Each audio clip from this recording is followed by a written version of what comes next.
je voudrais vous montrer comment le droit de la sécurité sociale, notamment, prend en compte ce phénomène. Et surtout prend en compte les maladies et les pathologies résultant de ce phénomène que constitue le stress. Les maladies professionnelles. Il faut savoir que le droit de la sécurité sociale définit dans des tableaux que l'on trouve dans l'article R461-3 du Code de la sécurité sociale les maladies professionnelles.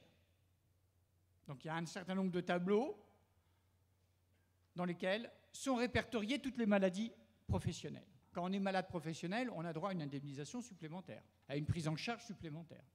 Donc ce n'est pas inintéressant.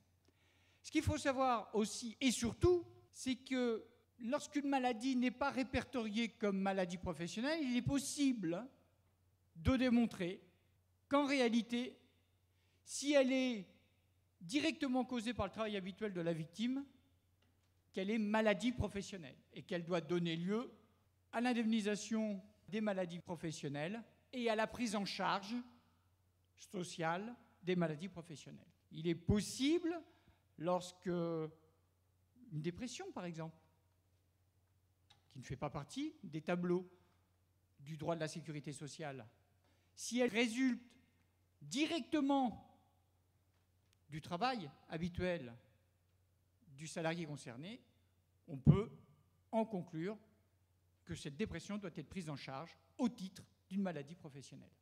Donc c'est à retenir. Ce qui me permet de dire effectivement que si le stress en soi n'est pas une maladie, on l'a vu dans la définition il y a un instant, il peut en être la cause. Il peut être le révélateur d'une maladie professionnelle. Sachant que la Cour de cassation a mis en place une jurisprudence relativement accommodante en la matière, pour les salariés, bien sûr. Notamment, la Cour de cassation n'exige pas, pour démontrer qu'on est malade professionnel, que le travail habituel est la cause unique ou essentielle de la maladie. Il suffit que le travail soit intervenu pour déclencher la maladie. C'est ce qui se passe pour certaines dépressions. Et il faut savoir aussi que le salarié peut demander réparation de son préjudice en mettant en cause la responsabilité civile de l'employeur. Bien, maintenant les accidents de travail. Il y a accident de travail dès lors que l'accident survient au temps et au lieu de travail. Dès lors que l'accident survient au temps et au lieu de travail, il est présumé être accident de travail. Et donc, cela permet aux salariés, là aussi, d'être mieux indemnisés et d'être mieux pris en charge par la sécurité sociale. Il faut savoir donc que suicide ou tentative de suicide, ayant eu lieu au temps et lieu de travail, peuvent être qualifiés d'accidents de travail. Ou en tous les cas, ces suicides sont présumés être accidents de travail. À charge ensuite pour l'employeur ou la caisse primaire d'assurance maladie de démontrer qu'en réalité, suicide ou tentative de suicide ne sont pas des accidents de travail parce que n'ayant pas de lien avec le travail. Alors évidemment, si l'accident s'est produit en dehors du temps ou du lieu de travail, c'est plus difficile. Cela étant, la jurisprudence a, en la matière, progressé.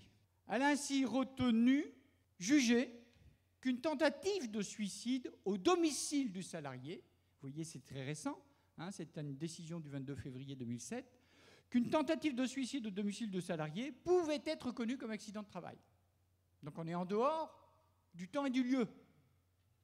Mais la Cour de cassation a retenu en l'occurrence que le salarié, en dépression depuis plusieurs semaines, en fait, avait tenté de se suicider à son domicile, mais elle a retenu, la Cour de cassation, qu'il y avait des faits graves et concordants permettant de dire qu'en réalité, l'accident, le suicide, était survenu par le fait du travail. Non plus au temps et au lieu de travail, mais par le fait du travail. Bien entendu, il faut le démontrer. Et en l'occurrence, il y avait effectivement un lien. Le travail n'était pas le seul élément, la seule cause, la seule source de l'accident, du suicide. Mais les juges ont relevé que l'employeur avait doublé son chiffre d'affaires en 10 ans, sans que le nombre de salariés ait augmenté. Il y avait donc bien eu surcharge de travail, et que le salarié avait reçu un avertissement pour avoir refusé d'exécuter des heures supplémentaires la veille de ses vacances.